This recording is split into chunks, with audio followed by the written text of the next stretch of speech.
अनेक रखी रात खींच के सो भी वास्ते तुम, ना तो लेते अंदर कितनी भी रहे। कह रहे हैं अनेक रखी रात खींच के, रात को खींचने का मतलब हमने खेल को कुछ बढ़ा दिया है। ना तो लेते अंदर कितनी देर है, हम महाप्रलय में करने में कितनी देर है।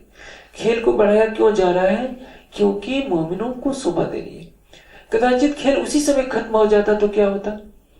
क्या बाबा दयाराम को जो शोभा मिली है वो मिल सकती थी? परमहंस महाराज श्री रामदास दास जी के तन को जो शोभा मिली थी वो मिल सकती थी? हर ब्रह्मनियों के दिल में विराजमान होना है, जागनी कार्य करानी है और उन ब्रह्मनियों के तनों को शोभा देनी है। कर खुद रहे हैं, शोभा किसको दे रहे हैं? अपनी अंगनाओं को। दुनिया क्या सोचती है? देखो हमारे सतगुरु महाराज कितने शक्तिशाली हैं, बाबा दयाराम कितने शक्तिशाली हैं। दयाराम के बाबा के अंदर कौन बैठा है? वही प्राणनाथ। परमहंस महाराज श्री रामदास दास जी के अंदर कौन बैठा है? वही प्राणनाथ। सरकार श्री के तन से सेवा किसने ली? उसी प्राणनाथ ने। लेकिन यदि हम सरकार श्री को प्राणनाथ से बड़ा कहें और प्राणनाथ को छोटा कहें, मंगलदास जी महाराज को प्राणनाथ जी से भी बड़ा कहते हैं और प्राणनाथ जी को छोटा कहें, तो ये हमारी अपनी भूल है। सबकी शोभा किससे है? उसी अक्षरातीत श्री जी से। और यही कार्य करने के लिए खेल को बढ़ा दिया गया। आज सारे संसार में चल रहा है ना कि आज महाप्रलय का दिन है। ये दिन किने न किया मुकर्रर, ताहे पहचानो जिन दई खबर। क्या कहती है वाणी?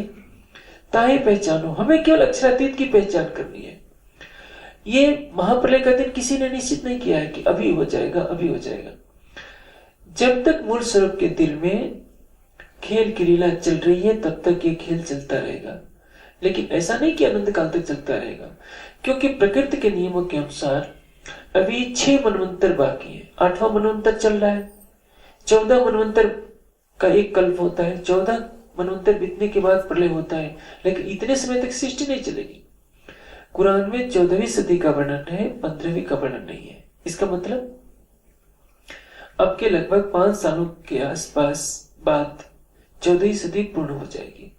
14वीं सदी के बाद 15वीं सदी का वर्णन इसलिए नहीं है कि 15वीं सदी में किसी भी समय प्रलय की स्थिति आ सकती है, लेकिन कब होगी ये मूल स्वरूप के हाथ में है। ये दिन की न किया मुकर्रर, कोई निश्चित नहीं है। जिस ब्रह्ममुनि से जितनी सेवा लेनी है वो सेवा ली जाएगी और जागनी कार्य पूरा करके खेल खत्म होगा। ब्रज से रास में कैसे गए थे? जब 52 दिन तक विरह में तड़पे थे तब गए थे। जब तक सुंदर साथ चितवनी में डूबेगा नहीं, राज्य के प्रेम में डूबेगा नहीं, महाप्रलय नहीं होना है। ये तलवारें चलती रहेंगी, अस्त्रों की गद्दियों की लड़ाइयां चलती रहेंगी, तारतम के नाम पर झगड़े होते रहेंगे, क्योंकि सुंदर साथ को भी राज्य से प्रेम नहीं हुआ है। जो सुंदर साथ के दिशा दर्शक हैं उनको भी क्या चाहिए? बड़े बड़े स्थान चाहिए, सुख सुविधाएं चाहिए, शान शौकत चाहिए। जब तक इधर की तरफ देखते रहेंगे राज्य क्यों प्रलय करेंगे, वो तो कहेंगे कि हाँ खेल बढ़ाते चलो, ताकि कल को ये न कहेंगे कि हमारी तृप्ति न हो। 11 साल प्रेम की लीला चलती रही। जब 52 दिन तक विरह की लीला चली, राज्य ने सोचा कि विरह में तो सभी तड़प रहे हैं, अब खेल खत्म करने का समय है। तब योगमाया में गए। अब वहां जाकर बांसुरी बजाई थी। अक्षरातीत में जगाने के लिए वाणी की बांसुरी 300 साल से ज्यादा समय से बजा रहे हैं। जो जग रहा है उनकी बांसुरी को सुनकर के उनसे प्रेम कर रहा है, जो नहीं जग रहा है वो माया में सो रहा है। और जैसे उनकी प्रेम भरी बांसुरी की आवाज सुनकर हम चितवनी करेंगे, अब धाम हृदय में बैठे हुए युगल स्वरूप को देखेंगे, संसार से हमारा मन हट जाएगा, केवल राज्य को चाहेंगे। क्योंकि विरह में गोपियां चाहती थी, क्योंकि क्रोध में तो कह दिया था कि कन्ना तेरी बांसुरी हमें नहीं सुननी है, तेरे साथ यमुना के किनारे नहीं जाना है। तो उस दिन के बाद से कृष्ण जी ने भी न कभी बांसुरी बजाई न गोपियों को यमुना के किनारे चलने के लिए कहा। अंदर आग दोनों के तरफ चल रही है, क्योंकि प्रेम में यदि विवाद भी हो जाता है तो प्रेम समाप्त नहीं होता। प्रेम उस विधा का नाम है जो कभी मरता नहीं है। शरीर मर सकता है, प्रेम अखंड है, प्रेम अनादि है, प्रेम अनंत है, प्रेम अखंड है, प्रेम में कभी विकार नहीं आता। प्रेम अक्षरातीत का स्वरूप है। इसलिए सखियों के अंदर जो परम धाम की आत्मा है, उनके अंदर जो प्रेम है वो कभी समाप्त नहीं हो सकता। तो भले ही नोक चोक हो गई है तो क्या, सखियां तड़प रही हैं, कब कन्हैया हमें बुलाए। राज्य सोचते हैं कि इनको मेरे से मिलने में तकलीफ होती है तो मुझे भी इनसे बात नहीं करनी, न बांसुरी बजानी है, न उनको यमुना के किनारे चलने के लिए कहना है। धीरे धीरे विरह की आग बढ़ती जाती है और जैसे ही योग माया में जाकर बांसुरी बजाई, अंदर तो आग जल रही थी। एक पल की देरी के बिना सबने अपना शरीर छोड़ दिया और योग माया में पहुंच गए। इसलिए सुंदर साथ, यदि आप सोचते हैं कि महाप्रलय हो तो 4:30 बजे की अर्जी करने की कोई जरूरत नहीं है। कर्मकांड की अर्जी सुंदर साथ करें, चरणों में होकर खड़े, इसे आप करते रहिए। 1000 साल तो कभी भी प्रलय होने वाला नहीं है, क्योंकि ये तो शरीयत की नमाज है। चितवनी करनी है तो चितवनी में डूबना पड़ेगा यदि महाप्रलय कराना है तो। जब तक चितवनी की राह पर आप चलोगे नहीं, विरह में डूबेंगे नहीं, अपने दिल में धनी को बसाएंगे नहीं, तब तक राज्य क्यों प्रलय करेंगे। जैसे मुसलमान लोग खड़े होकर नमाज पढ़ लेते हैं, हम भी अर्जी पढ़ लेते हैं, सेवा पूजा कर लेते हैं, मेहर सागर का पाठ कर लेते हैं, माला फेर लेते हैं, क्या इससे महाप्रलय हो जाएगा। महाप्रलय कराना है तो ब्रज की तरह स्थिति पैदा कीजिए, अपने दिल में विरह लाइए। विरह लाने के लिए क्या करना होगा, आपको शरीर के पर्दे से बाहर निकलना पड़ेगा, परात्म का श्रृंगार सजना पड़ेगा।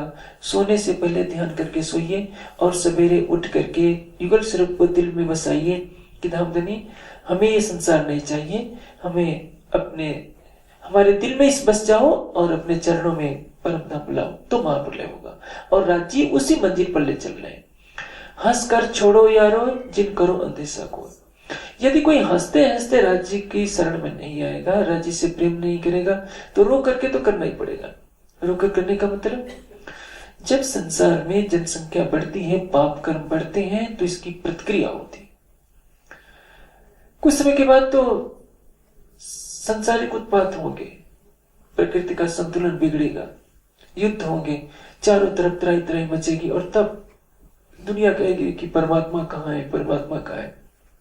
कोई हवाई जहाज में जा रहा हो और कह दिया जाए कि हवाई जहाज का इंजन फेल हो गया है, तो देखिए जो कट्टर से कट्टर नास्तिक होगा वो भी उस दिन अल्लाह मियाँ को याद करने लगेगा, क्योंकि उसको पता लगेगा कि अब तो मैं कुछ पल का मेहमान हूं। दुनिया को ये लगता है कि मैं कभी बूढ़ा नहीं होऊंगा, मैं कभी मरूंगा नहीं, तभी तो सारे पाप करता है। जब मौत सिर पर नाचती है तो हर कोई परमात्मा की भक्ति करने लगता है। जब चारों तरफ त्राही त्राही मचेगी तब दुनिया उस परमात्मा को याद करेगी। और इसलिए जो खुशी खुशी चाहते हैं कि हमारी जागनी हो जाए, अपने जीवन को स्वर्णिम पथ पर ले चलना चाहते हैं, तो जैसे शरीर को जीवित रखने के लिए प्रतिदिन आप भोजन करते हैं, सवेरे जलपान, दोपहर को भोजन, फिर शाम को जलपान, रात को भोजन, फिर सोते समय 1 गिलास दूध, तो आप 2 बार क्या राज्य का ध्यान नहीं कर सकते। कौन से इतने काम होते हैं। धन इकट्ठा करेंगे, वो धन आपके साथ जाने वाला नहीं है, ये छोड़कर जाएंगे। आप बच्चों के लिए छोड़ जाएंगे, पोते पोतियों के लिए छोड़ जाएंगे, या अपने दामाद बेटी के लिए छोड़ जाएंगे। आपके साथ कुछ जाने वाला नहीं है, आपके साथ जाएगा केवल अक्षरातीत का प्रेम। यदि आपने अपने दिल में राज्य का प्रेम बसा लिया तो उससे बड़ा सौभाग्य कुछ नहीं है। इसलिए महाप्रलय करना चाहते हैं तो तिथि न देखिए, ये देखिए हमने जागनी की राह में कितना कदम बढ़ाया है। मूल स्वरूप के ऊपर छोड़ दीजिए। 14वीं सदी के बाद किसी भी क्षण महाप्रलय हो सकता है। 2 साल, 10 साल, 50 साल, 90 साल, 99 साल, किसी भी क्षण, ये मूल स्वरूप के हाथ में है। और वाणी कहती है, एक लुगा झूठ न होई जो कुछ कहा हजरत। जो मोहम्मद साहब ने कहा है कुरान में, वो कभी एक अक्षर भी झूठ नहीं हो सकता। जब 14वीं तक का वर्णन है, 15वीं तक का वर्णन नहीं, तो 15वीं सदी में कभी भी हो सकता है। जिसके